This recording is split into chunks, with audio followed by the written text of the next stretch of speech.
अस्सलाम वालेकुम students, ninth class computer science की आज की इस वीडियो में हम डिस्कस करेंगे अपना चैप्टर नंबर 7+8 का जो टेस्ट हुआ था, टेस्ट नंबर 5 CT5। और इसके अंदर 7 MCQs और बाकी के इसके जो शॉर्ट क्वेश्चन हैं उनके ऊपर बात करेंगे। सबसे पहला जो MCQ था, which symbol represent the start और end of a process often labeled as start और एंड। तो ये फ्लो चार्ट के टॉपिक में से एक MCQ था चैप्टर नंबर 7 का।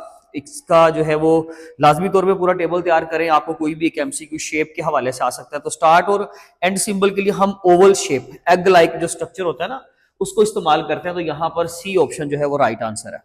नंबर 2 पे dash uses plain languages and structured format to describe the steps of an algorithm. तो एल्गोरिदम के स्टेप्स बताने के लिए दो तरीके होते हैं, या तो उसका ग्राफिकल व्यू बना दें जैसे कि फ्लो चार्ट, अदरवाइज अगर आप प्लेन लैंग्वेज में लिखते हो तो उसको सूडो कोड कहते हैं और उसके लिए आंसर था बी। नंबर 3 पे which term refers to the process of ignoring the details to focus on the main idea.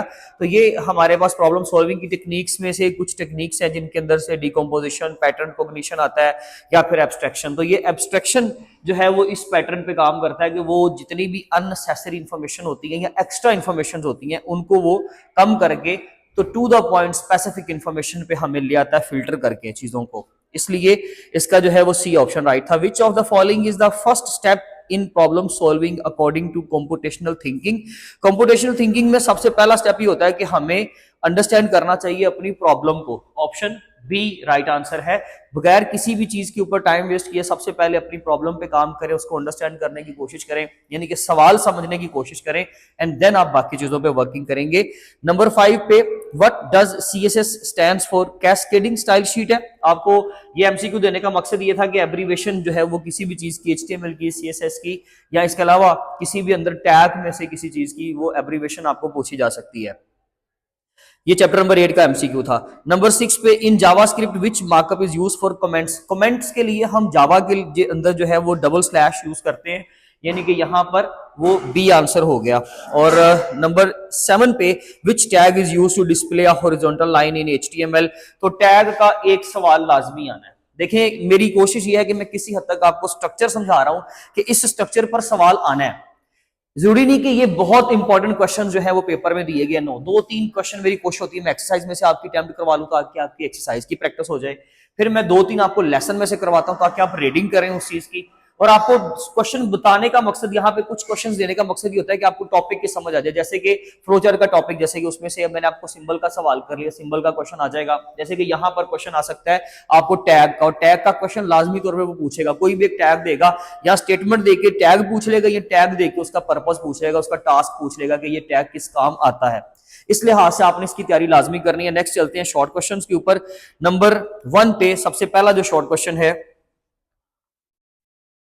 वो था जी, what are flow chart and how are they used.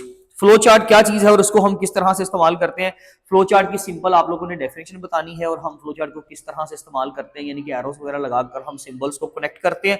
Top to down हम उसका क्या कर देते हैं, एक ग्राफिकल शेप बनाकर तो किसी भी टास्क को हम रिप्रेजेंट कर देते हैं। सिंपल आपने एग्जांपल के तौर पे एक फ्लो चार्ट लाजमी तौर पे बना देना है। नंबर 2 पे what is a dry run and why is it important. देखिए, ये बहुत इंपॉर्टेंट क्वेश्चन है। ड्राई रन क्यों इंपॉर्टेंट होता है, ड्राई रन होता क्या। देखिए जी, ड्राई रन होता है जब हम कोई भी सूडो कोड या एल्गोरिदम जिसको हम टेस्ट करने के लिए अपने पास से डमी डाटा देते हैं ना, उसको हम कहते हैं कि जो हम उसको प्रोवाइड कर रहे हैं डाटा, वो सारा ड्राई रन है। और ड्राई रन करके आपने दिखाना भी है, जैसे कि पेज नंबर 140 पे ड्राई रन की डेफिनेशन, साथ में एक एग्जांपल है जिसमें एक फ्लो चार्ट का ड्राई रन उसने करके आपको दिखाया है। ठीक है, तो आप बेशक इसकी एग्जांपल ना दें क्योंकि ऑलरेडी क्वेश्चन में 2 सेगमेंट है, ड्राई रन क्या चीज है और ये क्यों इंपॉर्टेंट है। तो a dry run of a flow chart involves manually walking through the flow chart step by step to understand how the algorithm works without using a computer. ये आपका डेफिनेशन होगी, साथ अगली ही लाइन मिला लें, this helps identify any logical error and understand the flow of control. लेकिन अलग अलग जो है वो पैराग्राफ में लिखिएगा, यानी कि लाइन छोड़कर लिख दीजिएगा ताकि वो क्लियर हो जाए कि आपने फला सेगमेंट का जवाब दिया है।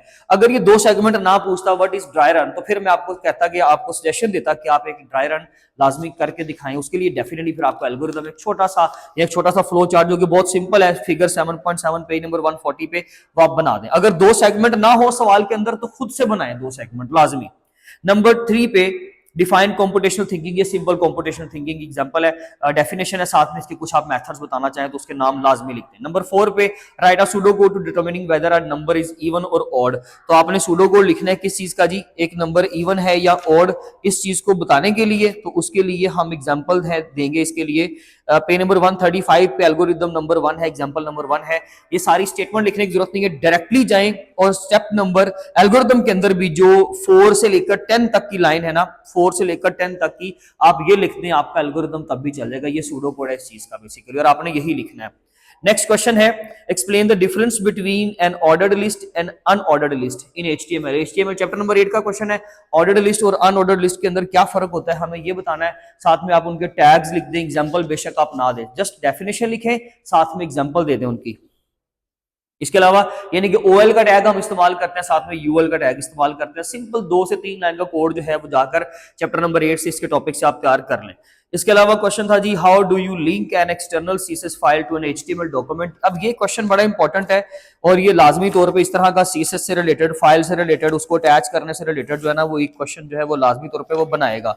इसमें हम लोगों ने ये करना है कि स्टाइलिंग विद सीएसएस, उसमें नीचे 8.6.2 आर्टिकल है, इंटीग्रेटिंग सीएसएस इन एचटीएमएल, यानी कि एचटीएमएल में सीएसएस को शामिल करने का तरीका। 3 मेथड्स हैं, इनलाइन स्टाइल्स, इंटरनल स्टाइल्स और एक्सटर्नल स्टाइल्स। ठीक है जी, तो उसको शामिल करने का जो तरीका हमसे पूछा गया वो पेज नंबर 163 वाला है, एक्सटर्नल स्टाइल्स वाला। आप वो एक्सप्लेन कर दें या इंटरनल वाला एक्सप्लेन कर दें, क्योंकि अगर मेंशन नहीं है ना कि कौन सा मेथड आपने बताना है, आप तीनों को बता दें और तीनों का एक एक कोड लाइन लिख दें, ये ज्यादा बेहतर होगा अपने आप को सिक्योर करने के लिए। हाँ, अगर वो स्पेसिफाई कर देता है कि आप बताएं कि जी हम लोगों ने एक्सटर्नल फाइल को कैसे अपनी एचटीएमएल फाइल के साथ एम्बेड करना है, इंटीग्रेट करना है, तब आप हेडिंग नंबर 3 यानी कि एक्सटर्नल स्टाइल बताएं, साथ में जो नीचे फॉर एग्जांपल में लिखा हुआ टैग आप पूरा लिंक का टैग बनाकर दें। अदरवाइज आप लोगों ने क्या करना है कि तीनों मेथड सिंपल एक एक लाइन की डेफिनेशन बता दें और साथ में आप तीनों का कोड लिख देंगे। इस तरह से हम लोग जो है वो इस्तेमाल करते हैं। इसकी एक एक एग्जांपल तैयार करें, ये आपका वैसे भी शॉर्ट क्वेश्चन अलग से आ जाएगा, वो मैंने वो भी दिया हुआ है आपको, वो भी यहाँ पर डेमो के तौर पे दिया ताकि आपको समझ आ जाए कि क्वेश्चन किस तरह से आ सकता है। खैर, ये 3 मेथड थे जी। Differentiate between paired and unpaired tag. Paired tag वो होते हैं जिनको ओपन करें तो क्लोज भी करना पड़े, और अनपेड वो होते हैं कि जिनको आप पेयर में ना भी लिखे तो निजाम चलता है, जैसे कि सिर्फ ओपन कर दिया, क्लोज ना किया। उसमें इमेज का टैग आ जाता है, ब्रेक का टैग आ जाता है, हॉरिजॉन्टल लाइन का टैग आ जाता है। इनको जस्ट ओपन किया जाता है, इनको क्लोज करने की जरूरत नहीं पड़ती। And the next one, how to add an image in a web page. इमेज को कैसे ऐड करते हैं वेब पेज के अंदर, इसकी एग्जांपल देंगे। आईएमजी का टैग इस्तेमाल करते हैं, प्रॉपर टैग का सारा कोड जो है वो आपको याद होना चाहिए। इसमें आप लोग करेंगे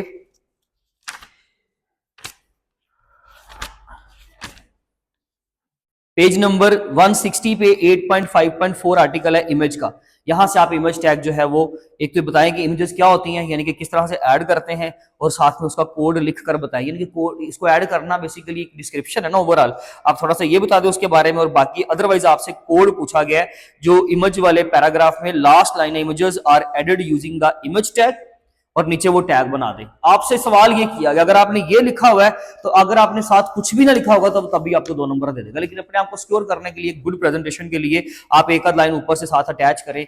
आप अपनी की बुक से असिस्टेंस ले लेंगे किस तरीके से हम लोगों ने इसको ऐड करना है। नेक्स्ट है जी, how to integrate CSS with HTML. तो इंटीग्रेट करने के लिए मैंने फिर वही बात की, अब आप यहाँ पे क्वेश्चन कर, क्योंकि वहां पे जो क्वेश्चन था उसमें था how do you link an external CSS file, mention कर दिया था, तो सिर्फ एक्सटर्नल की बात करेंगे। पेज नंबर 163 बताया था मेरे ख्याल से आपको, और यहां पर आया कि इंटीग्रेट सीएसएस विद एचटीएमएल, यहां पर मेंशन नहीं है। मेंशन नहीं है तो तीनों को आप बताएंगे। बात समझ आ गई आपने, तीनों फाइल्स कैसे, इनलाइन, इंटरनल और एक्सटर्नल, बहुत इंपॉर्टेंट है। सबसे ज्यादा प्रेफरेंस होती है, सबसे ज्यादा प्रायोरिटी होती है इंटरनल की, इनलाइन की, यानी कि अगर आपने तीनों सीएसएस एक ही चीज के ऊपर लगा दी तो उनमें से जो अप्लाई होगी वो इनलाइन वाली होगी, सबसे ज्यादा प्रायोरिटी उसकी होती है। नंबर 2 पे इंटरनल एंड नंबर 3 पे एक्सटर्नल। होप्स हो कि आपको समझ आ गई होगी। कोई सवाल हो आप लाजमी तौर पे पूछें, इसका आप स्क्रीनशॉट ले लें। बाकी इंशाल्लाह हम अपनी नेक्स्ट वीडियो में मिलेंगे। चैप्टर नंबर 9 एक इंपॉर्टेंट चैप्टर है लॉन्ग के हवाले से, और रीजनेबल टॉपिक्स हैं, और मैं समझता हूं कि उसके ऊपर अच्छी खासी मेहनत करनी पड़ेगी। आप उसके ऊपर मेहनत करें, कल जब उसका टेस्ट अपलोड होगा उसको लाजमी तौर पर अटेम्प्ट भी करें, हो सके तो उसको चेक भी करवा लें। उसके लिए लाजमी तौर पर डिस्कशंस देख लीजिएगा। नेक्स्ट वीडियो में मिलेंगे, अपना बहुत ज्यादा ख्याल रखें। Thank you so much.